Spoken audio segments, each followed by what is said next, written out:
Metrópole Entrevista. A gente conversa agora com o jornalista Guilherme Amado. Boa tarde, Guilherme, como vai? Boa tarde, como é que vocês estão? Tudo bem? Tudo bem, na medida do possível. Guilherme, esse é um ano eleitoral, uma eleição presidencial que promete ser das mais agitadas, o que não quer dizer das melhores, talvez até o oposto.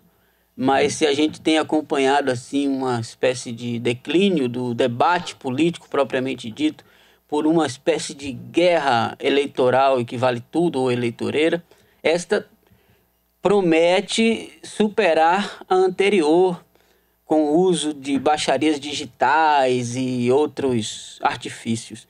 Como é que você está se preparando para o que virá? Qual é o seu diagnóstico do que virá? Por exemplo, essas notícias do Exército Brasileiro, das Forças Armadas comprando Viagra, Botox, o presidente defendendo, dizendo, fazendo aquela fala que ele faz para a claque que o segue, porque não dá uma e tal. Esse tipo de atitude tende a melhorar ou atrapalhar o desempenho de popularidade, por exemplo, do candidato Jair Bolsonaro, candidato à reeleição? James, eu acho que você tocou em alguns pontos que são importantes para a gente se preparar para os próximos meses. Vai haver uma polarização daqui até a eleição cada vez mais forte. Eu acho que a gente vai ter um primeiro turno já com áreas de segundo turno. Se os dois candidatos, muito provavelmente, que vão ser realmente competitivos, vão ser o Bolsonaro e o Lula. E se eles dois trazem com eles bases muito fortes, muito fiéis. Tanto o Bolsonaro com seus eleitores muito aguerridos, muito fiéis, leais ao presidente, quanto o Lula, enfim, tem uma trajetória de disputas presidenciais muito maior, muito mais longa. Não participou das últimas eleições porque foi impedido pela justiça, mas era candidato e mesmo não participando fez com que seu candidato chegasse a mais de 40% dos votos e terminasse em segundo lugar. Vai haver um clima que a gente tem que fazer de tudo para que não resvale na baixaria, como você falou, e muito pior do que na baixaria, na violência política.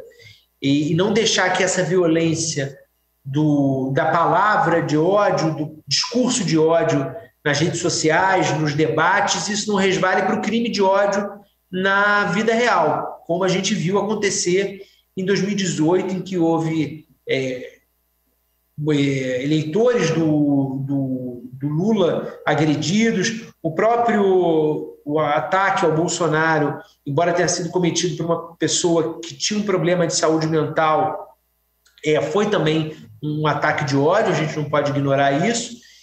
A gente tem que torcer para esse cenário não se repetir, mas é muito improvável que ele não se repita.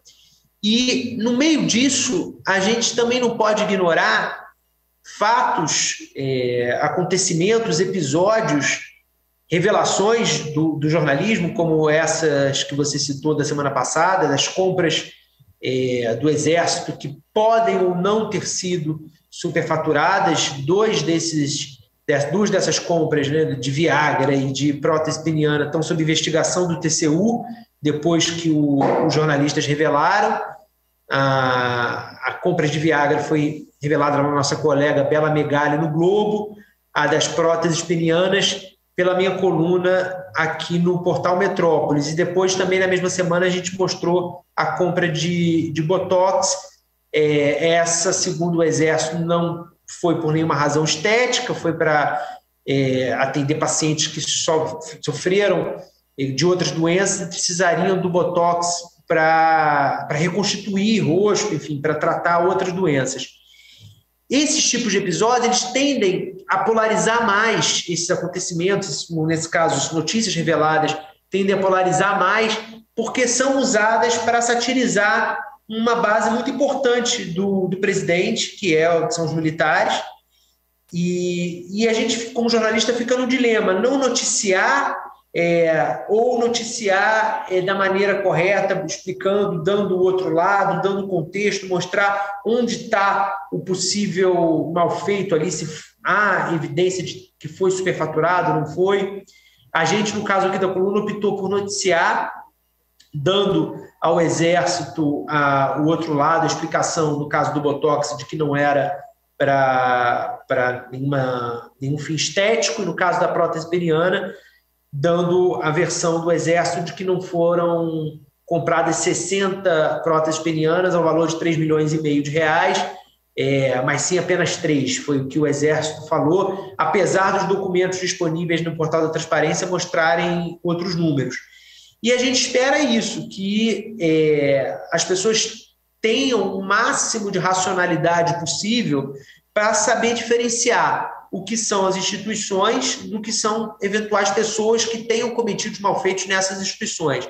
Não dá para a gente dizer que se houve superfaturamento em alguma compra das Forças Armadas, significa que os militares todos são corruptos, como também não dá para a gente dizer, no caso dos políticos, que se houve políticos que cometeram atos de corrupção, todos eles são desonestos. Esse tipo de racionalidade a gente espera que o leitor tenha, e cabe a nós, jornalistas, fazer essa diferenciação. Sem isso, vai ser uma eleição, se a gente, jornalista, se a gente contribuir para essa polarização, contribuir para essa violência, vai ser uma eleição ainda mais tensa do que naturalmente já vai ser. Agora, falando ainda no uso das ferramentas de propaganda política, a gente tem acompanhado uma espécie de uma substituição quase das chamadas mídias convencionais pelas mídias digitais. Houve tempo em que um segundo no horário eleitoral gratuito valia um mundo e fundo, né? A gente viu o próprio Lula apertar a mão de Maluf por alguns segundos na campanha de São Paulo para ajudar a eleger Haddad e tudo isso.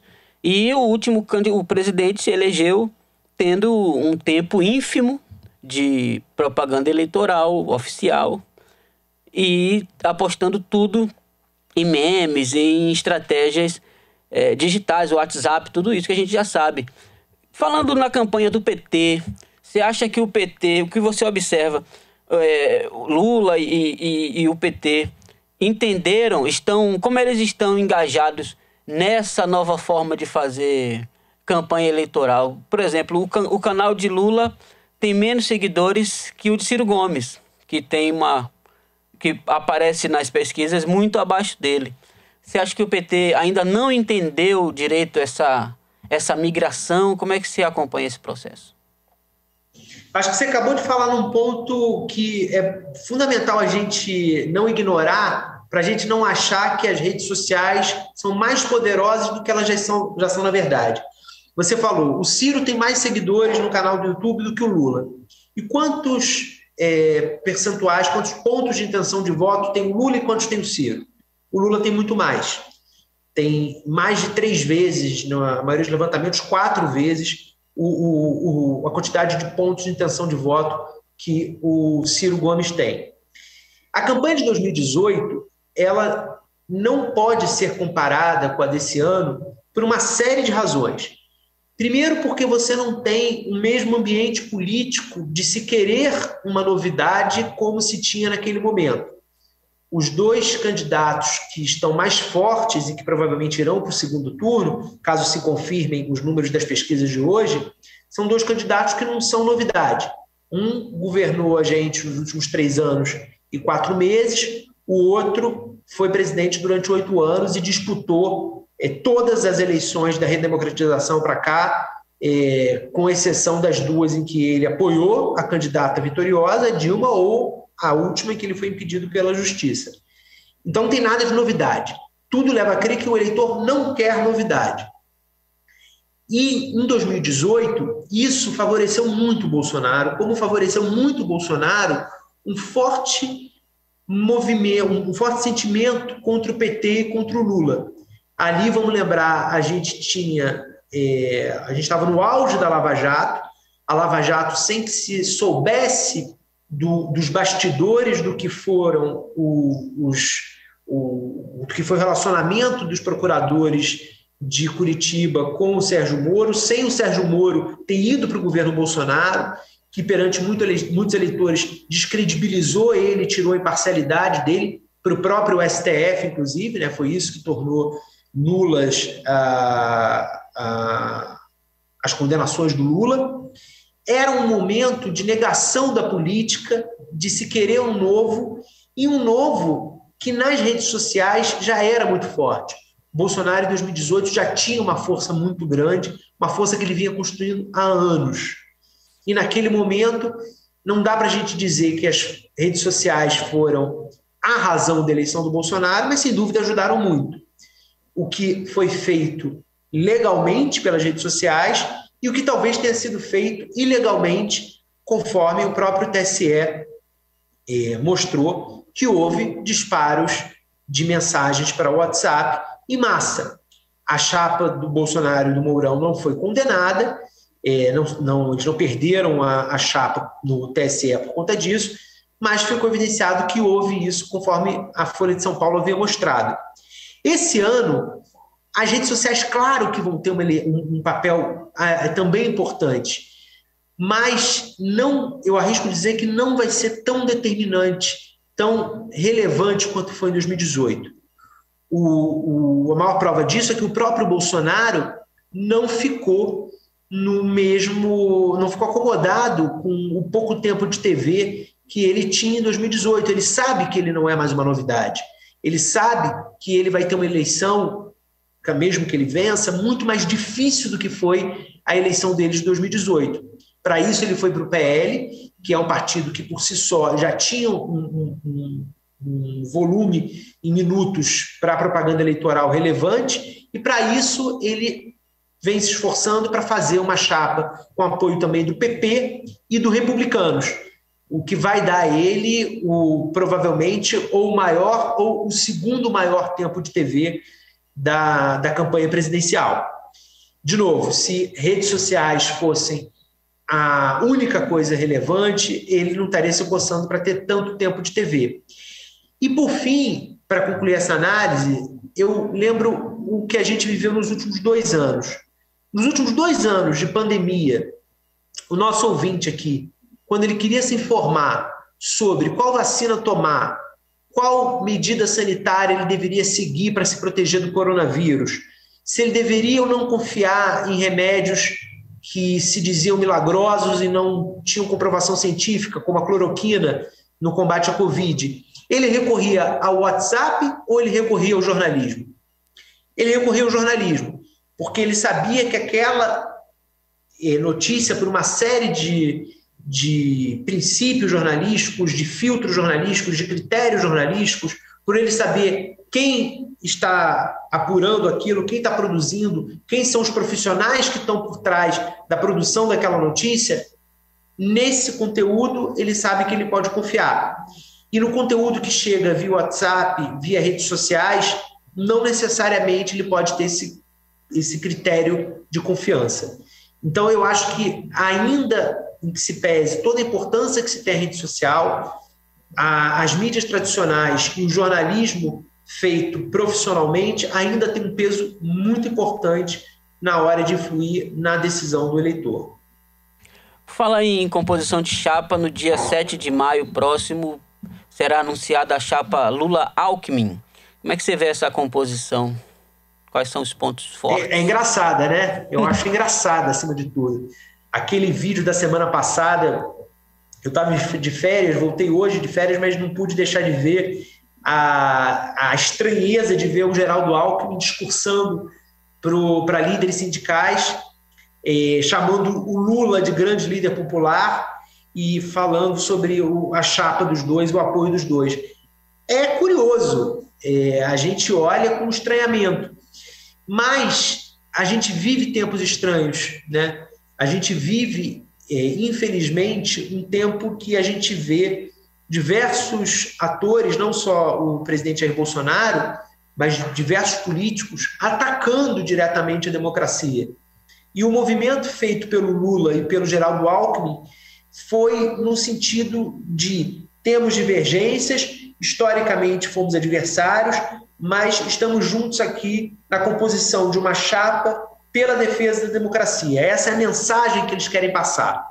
Se eles vão conseguir convencer o eleitor sobre isso e o quão o eleitor de fato está mobilizado pelos prejuízos que um novo governo do Bolsonaro pode trazer para a democracia, isso a gente ainda não sabe. É a pergunta de $1 bilhão dessa eleição. Mas é um movimento, sem dúvida, histórico.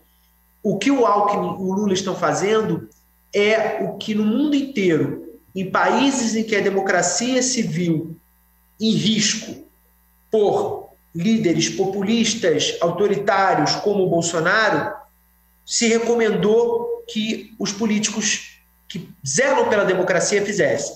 Deixassem as divergências de lado e, em nome das convergências que eles tinham pela defesa da democracia, se unissem e tentassem enfrentar esse líder que representasse essa ameaça. No Brasil, o Lula e o Alckmin estão tentando fazer isso. Se vai dar certo, a gente tem que esperar mais 5 meses para saber. Falando em pandemia, você apontou muito bem que quando as pessoas querem ter confiabilidade, recorrem às mídias tradicionais e olham com mais desconfiança, de fato, do conteúdo que circula com tanta facilidade pelas redes. E a condução do presidente foi bastante errática, para usar um termo ameno, assim, da pandemia, para não dizer criminosa, em muitos momentos. Essa condução fez a popularidade do presidente oscilar durante esses desses últimos 2 anos. Tem um dado até curioso, que na cidade onde ele era mais popular, a adesão à vacina foi enorme. Uma cidade do Rio Grande do Sul, não lembro qual, mas que o povo continuava assim, muito bolsonarista, mas ninguém acreditou na conversa anti-vacina do presidente. Eu quero saber que peso você acredita, assim, já passados 2 anos, os protocolos sendo cada vez mais afrouxados, abrandados, a vacinação estando cumprindo a sua função, que peso a condução que Bolsonaro teve da pandemia pode pesar na eleição? Eu acho que vai ser um peso relevante, mas eu acho que ele não vai ser fundamental para muita gente, não. Vamos fazer uma matemática aqui. Nas últimas pesquisas, o Bolsonaro tem aparecido com uma coisa entre 28% e 32%, e o Lula tem aparecido com uma coisa entre 40% e 43%, 44%. Vamos considerar que os dois cheguem ao fim do primeiro turno, o Bolsonaro cresça mais um pouco, chega ali com uns 35%, e o Lula fique nessa casa entre 40% e 45%. Então, uma diferença entre 5% e 10% entre um e outro. O que as pesquisas mostram é que não tem uma diferença muito grande no percentual de votos do Bolsonaro entre o primeiro e o segundo turno. O Bolsonaro, nas pesquisas de intenção de voto, ele cresce muito pouco no segundo turno. É quase que um crescimento residual. E nas projeções que têm sido feitas, ele tem perdido para o Lula também no segundo turno. Eu acho que o Bolsonaro cresce mais. Eu acho, conforme eu falei, eu acho que ele chega aos 35% no primeiro turno. Acho que a diferença dele para o Lula já no primeiro turno vai ser pequena. Esse eleitor, se você pegar, vamos botar aqui, jogar mais, botar que o Bolsonaro chega no segundo turno, ele chega a 45% dos votos e o Lula a 50%, 55%. Vamos comparar com a votação dele de 2018. Em 2018 ele teve 57% dos votos. É uma baita diferença se você comparar 45%, que é o número que hoje estou trabalhando na minha cabeça, 45% para 57% significa 12%. 12% de pessoas que votaram no Bolsonaro e desse ano decidiram não votar mais. Teriam decidido não votar mais caso se confirmem esses números. Essas pessoas, elas deixaram de ser antipetistas? Talvez não. Talvez esse seja um número de pessoas que não só a condução do Bolsonaro no enfrentamento da pandemia, mas diversas outras coisas absurdas que ele fez no governo dele, essas pessoas talvez sejam as pessoas que continuem torcendo o nariz para o Lula, que no primeiro turno não votem no Lula, mas são pessoas que no segundo turno elas vão engolir o antipetismo delas, elas vão tolerar votar no Lula, mas elas vão votar pelo antibolsonarismo. Essa eleição eu vejo muito, James, como uma eleição de que a gente vai ter que ver quais das duas forças é a mais forte. É o antipetismo ou é o antibolsonarismo? Qual dessas duas é a mais forte? A gente não sabe ainda. Sem dúvida, o que o Bolsonaro fez durante a pandemia contribuiu para o antibolsonarismo. Eu conheço diversos ex-eleitores do presidente, imagino que você também deva conhecer, e os nossos ouvintes também, pessoas que votaram no Bolsonaro em 2018 e que, horrorizadas pelo que ele fez durante a pandemia, horrorizadas pela cena em que ele debochou da falta de ar de um doente de Covid, imitando a falta de ar, do momento que ele disse que quem se vacinasse pegaria a AIDS, que é uma mentira, obviamente, do momento em que ele desestimulou os pais a vacinarem seus filhos, as pessoas a se vacinarem, as pessoas a não se aglomerarem. Quantas vezes ele pregou contra o uso de máscaras? Quantas vezes ele difundiu um remédio, já sabendo que esse remédio, cloroquina, era ineficaz? Essas pessoas se horrorizaram como eu me horrorizei. Tenho certeza que vários dos nossos ouvintes também. Essas pessoas, elas engolem o antipetismo dela, mas elas não votam nesse cara de novo. Outro dia eu estava conversando com um cientista político sobre o antibolsonarismo e ele falou uma das perguntas que o antibolsonarista se faz é: caso haja uma nova pandemia, eu quero estar sendo governado por esse homem? Eu faço essa pergunta para o nosso ouvinte, para ele refletir. Se houver uma nova pandemia de uma outra doença, Covid-20, Covid-33, sei lá, qualquer doença, você quer que o Bolsonaro seja o presidente do Brasil? Essa é uma pergunta que fomenta esse antibolsonarismo, porque a gente viu o que aconteceu com o país, a gente viu quase 700 mil brasileiros morrerem, né? Então, é uma pergunta que faz com que a gente reflita. O Lula, ele tem uma estrada longa para percorrer, para tentar baixar o antipetismo dele, que ainda existe um antipetismo, um antilulismo muito forte, mas eu ouso dizer que nessa eleição o antibolsonarismo é uma força mais forte. Talvez os próximos 5 meses me mostrem que hoje eu estou errado, mas a minha análise hoje é que não, é que mais pessoas repudiam o Bolsonaro do que repudiam o Lula.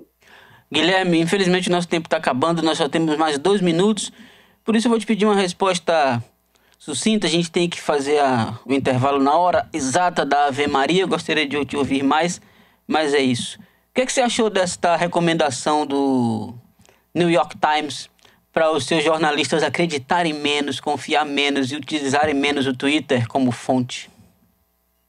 Achei muito boa. Eu acho que nada substitui a sola de sapato. O repórter, jornalista tem que estar na rua conversando com as pessoas. Twitter pode levar a gente para uma bolha, para uma ilusão. Eu acho que nada substitui isso aqui que a gente está fazendo, que é a conversa. Muito bem. Guilherme Amado, muito obrigado. Sucesso sempre e até a próxima. Valeu, meu camarada. Um abraço para vocês.